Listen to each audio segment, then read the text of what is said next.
kod mamwi boma e Vihiga kaonti golo ywak margi ne sirikal mondo okonygi e kwedo tim mar kambi moro mar kunyo mula miluongo ni Shanta ma koro wuondo jodak mathoth kendo darogi e miechgi koda kuonde magiyute.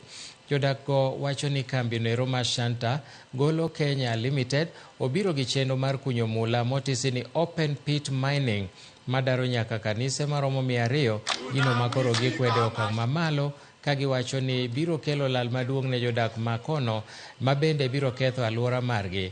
Giyango ni kambi no mar Shanta pod biro tamore winjo ywakgi to gibiro dhi e doho mar donjonegi kuom ketho mar rocho ratich oganda.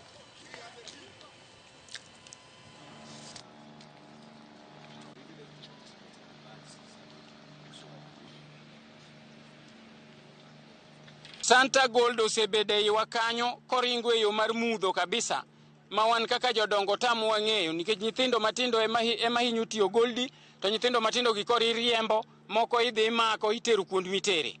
Wan kaka jodongo wawacho ni Santa Gold mondo we timbe nego ei lopwa chakre kawuono. Kik girit ni mondo mi wabi wawach ni nyithindo ni mondo ka tich e lwetgi. Akwayo Ministry mar Mining kotelne gi Cabinet Secretary mar Mining man Hassan Joho. Akwayo ni mondo mi chopi e ground ine kendo iwinj gi iti kaka jodak mar Ramula gi jodak ma Mwibona osebedo motamre gi weche mag Shanta Gold Company kod method magidwa tiyo godo miluongo ni open pit mining. Kaka kanisa chung' marwa en niya, onge kama wadare, onge kama jochokruok wadhiye nikech kanisego wagero gi pesa wa. Kiny watero demand letter nikech wasetimo mfano bwana wang'ono Shanta Gold nitie kod office Milimani kani.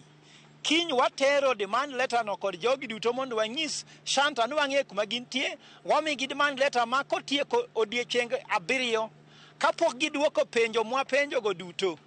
To koro watero gi high court mondo koro wadhi court to court. To seche mamago timre, anakwayo ni waketa kata utulivu. Kawadhi jimeni karako bedo ni losruok mitime bungu osedok piny e kaonti ma Migori kaluwore kod kwan mamalo ma chope mose